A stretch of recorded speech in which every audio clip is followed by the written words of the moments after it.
I struggle. I mean, I have pretty severe ADHD, and I am also slightly on the Asperger's spectrum. Anyone else been diagnosed on TikTok?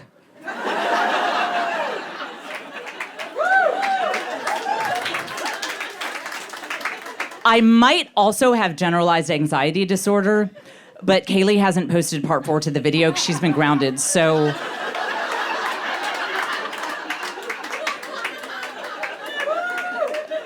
Yeah, we're just kind of waiting to figure that one out. So that doesn't go well. Me, trying to run this house. When it was my turn to bring snacks to Vacation Bible School, the kids learned about fasting that day.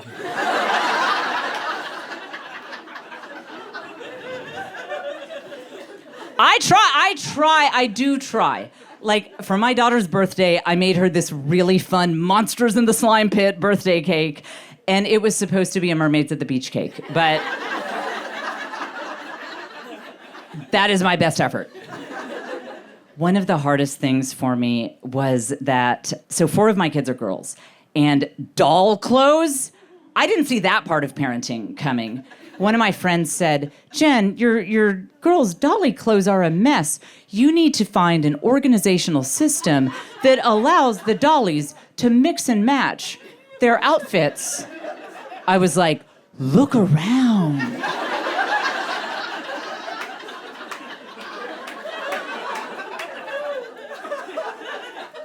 You may notice that fully half of my human children are not dressed.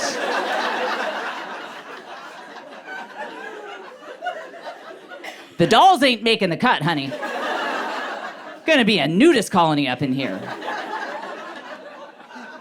One time my mom sent one of her classy friends over to the house right when this lady walks into the door. My daughters have put their two Barbies in a hot pink Barbie Corvette. They're all strapped in. And like, vroom, here we go. Except the Barbies are completely naked. My mom's friend said, what is going on with these Barbies? I said, look, I bought them Teacher Barbie. Now they're a whole different kind of Barbie. But these Barbies make a lot more money than Teacher Barbie, so... One of my teen daughters was walking through the house the other day, and she looked around and she said, wow, we're white trash. I said, hey, your generation doesn't understand anything. No, we're not. I said, listen. I said, look, we might live a little differently than some of your friends.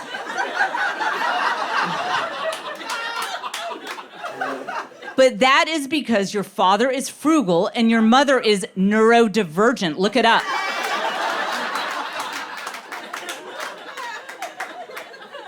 I said, okay, yes, I said that I was going to do a gallery wall in the living room, all right? And yes, so far it's only one picture that is crooked, and it's just that hot couple that came in the frame. But I got distracted by another project, and I just haven't had a chance to finish it in 8 months.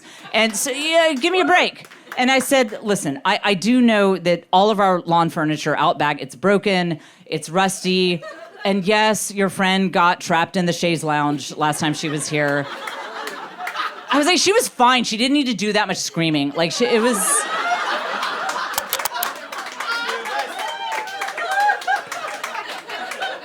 I said, but Dad has pointed out we don't have to buy a new one because if you just sit in it the right way, it won't collapse on you. I'm like, oh, we are white trash. Oh, yeah, we 100% are. A lady down the street, she said, Jen, when children spend the night at my home, I like to send them home with one of my homemade baked goods and a handwritten card that says, you're always welcome in our home. She said, what do you send children home with who visit your home? I said, usually a tetanus shot. She also pointed out, she said, you have 6 kids, but you don't have any yard signs, like a captain of the football team or whatever. She said, are you not proud of your children? I said, I'm very proud of my children. They just don't make yard signs for what we're good at.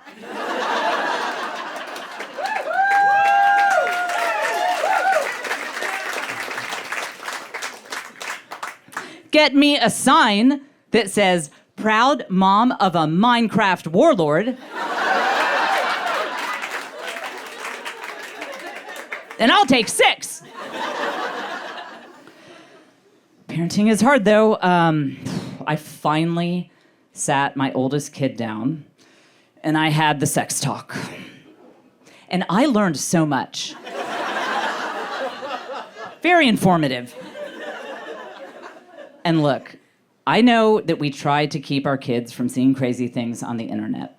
As someone who might be a few years ahead of some of you in parenting, I just want to tell you that when it comes to internet security, give up.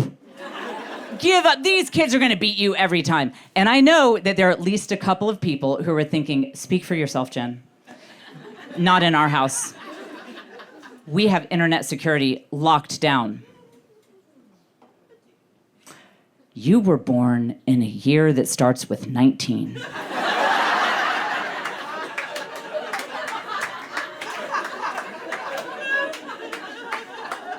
And you think you're going to outsmart someone who's never known a world without iPhones? I get it, though. That was us. My husband and I both used to work in high tech. That's actually how we met, at a high tech company.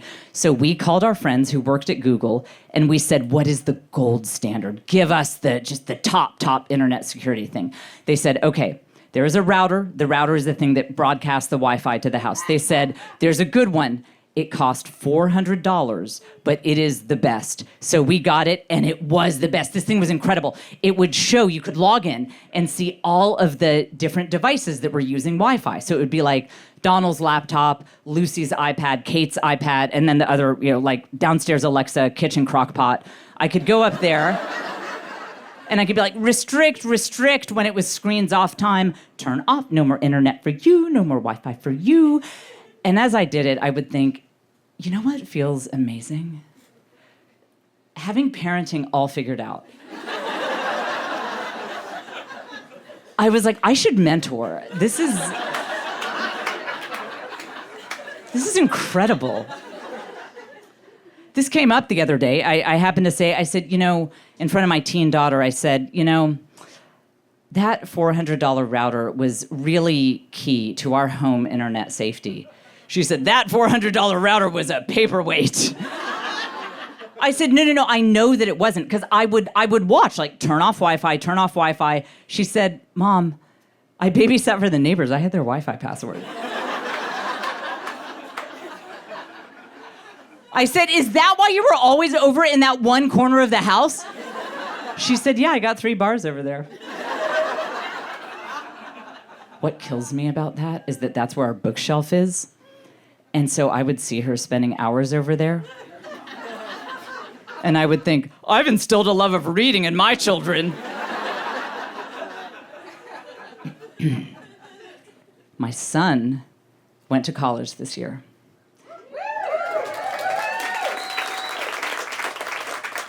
He's studying computer science. I said, son, what instilled you with a passion for this field of study?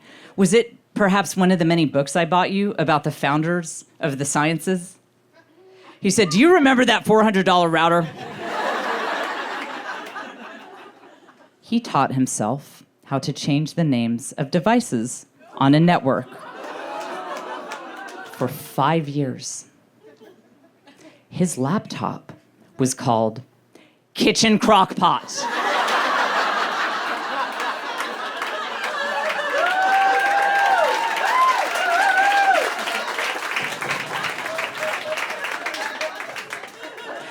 And then he figured out to change the name of the crock pot to Donald's laptop.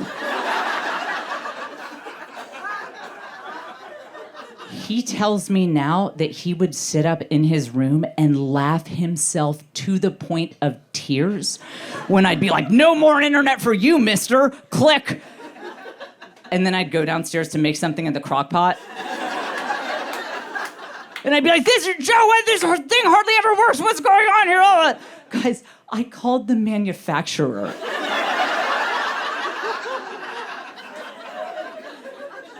Give up. This was affirmed for me after a show one time, a young fan who is 23 now, she came up to me and she said, no, Jen, she said, you're exactly right. When she was a senior in high school, she wanted to send some wild messages with her boyfriend, but her mom checked her phone. Her mom had all the software, social media monitoring stuff.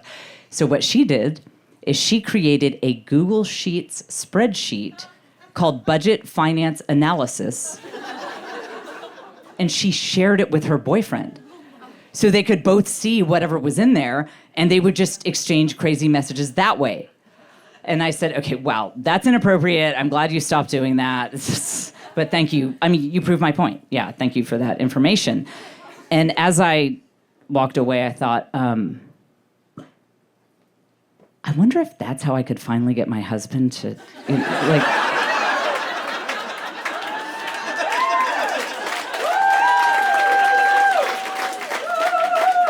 He's a pretty analytical guy, you know? He might be like, I don't know, I saw that you use conditional formatting in cell C17. I mean, honestly, he would get excited. If I shared that spreadsheet with him, he'd be like, my wife created a budget?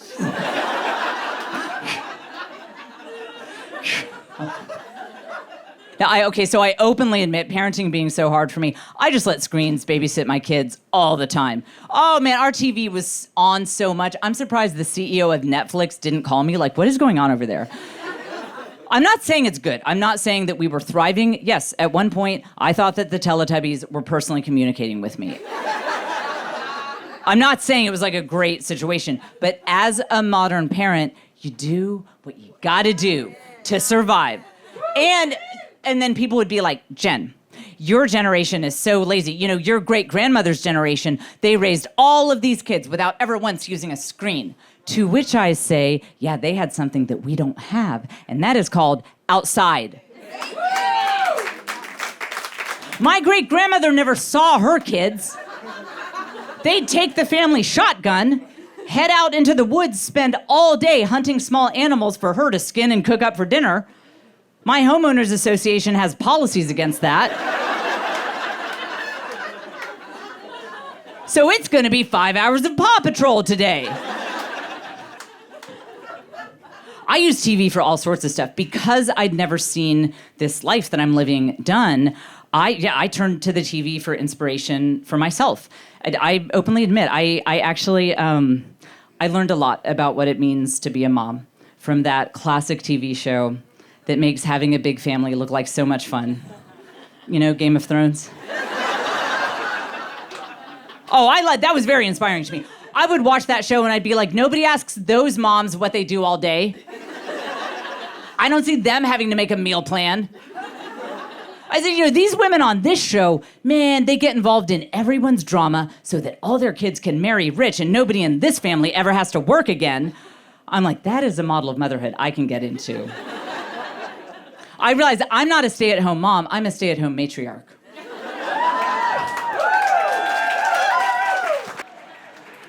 One of the things you have to get used to when you have a baby is the way other women will talk to it.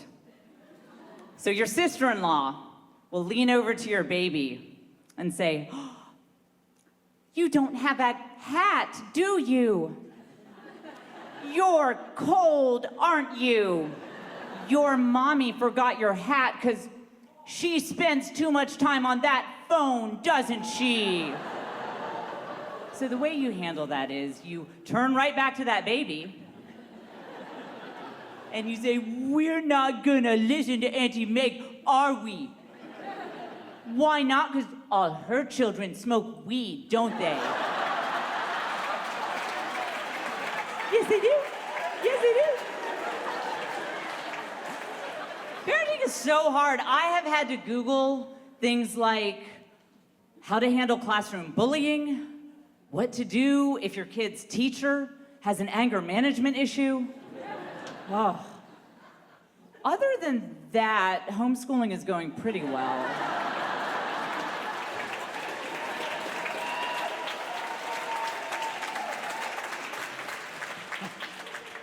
I know it's a strange choice. I know homeschooling is a different choice, but look, it's simply important to me that my children receive an education that starts after 10 a.m. But no, my house it's chaos. I have to admit, my house is kind of chaos. I'm not good at the domestic stuff, like really any of it. I did not know this about myself when I had my first child. I did what we all do. I was like, oh, I am going to make a beautiful home for our little family. I think I might go for like a Shabby Chic motif. You have one or two more kids, it's just shabby. You stop asking why the couch is wet again. You're like, oh, and also, like, I have to have a little bit of housekeeping help, like a maid service that comes a couple times a month. This is not about privilege. This is not about money. This is about, if I didn't do it, it would be court ordered. There is no level of poor that I could get to that I would not have like a maid service, like no level. I mean, I could be homeless.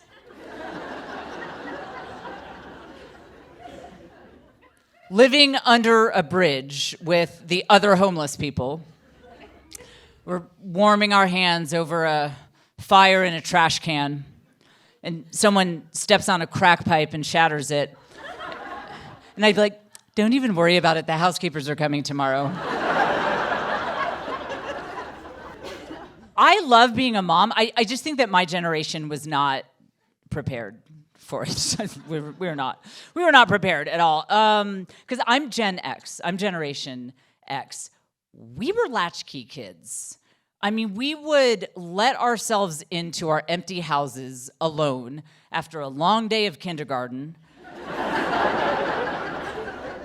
We'd microwave some SpaghettiOs, turn on Motley Crue, prank call Blockbuster. It was good, clean fun. It was a lovely childhood, but like, it didn't teach us anything about responsibility, about parenting. This is what a mess Gen X parenting Gen Z is. The other night, I wanted to make sure that my kids were asleep, but I didn't want to move.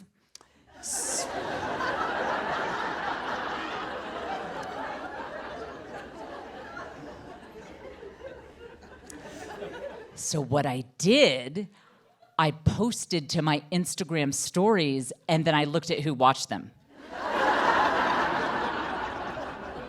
When I saw my daughter's profile pop up, I DM'd her and told her to go to sleep.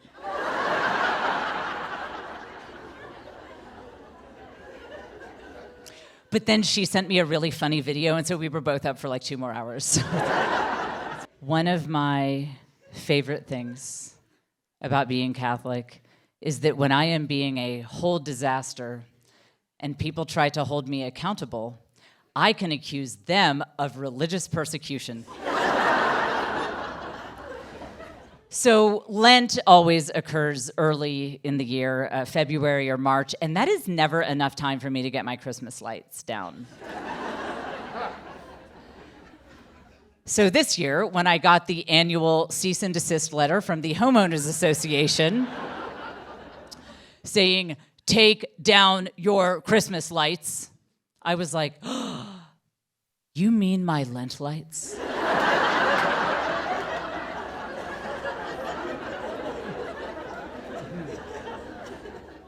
I said, I am Catholic. I just put these up.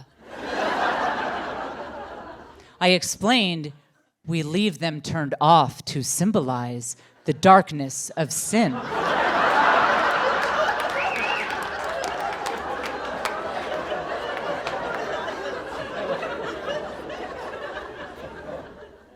The president of my homeowners association was like, Jen, we go to the same church. Would you please shut up?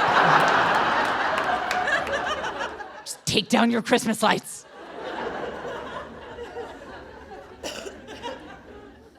Another lady at church took me aside and told me that I need to be more of a Proverbs 31 woman. Have you heard of this? It's a movement based on, of course, Proverbs 31. Proverbs 31 says something like, this woman, a good woman brings in food from afar to bless her family. She speaks respectfully to all she encounters. She is wise with the coins her husband gives her.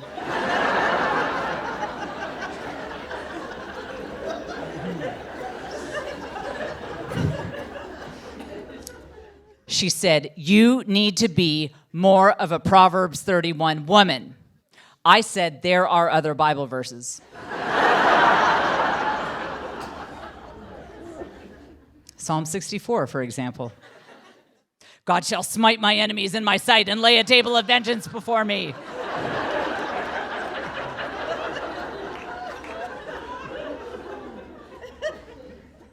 I'm a Psalm 64 woman.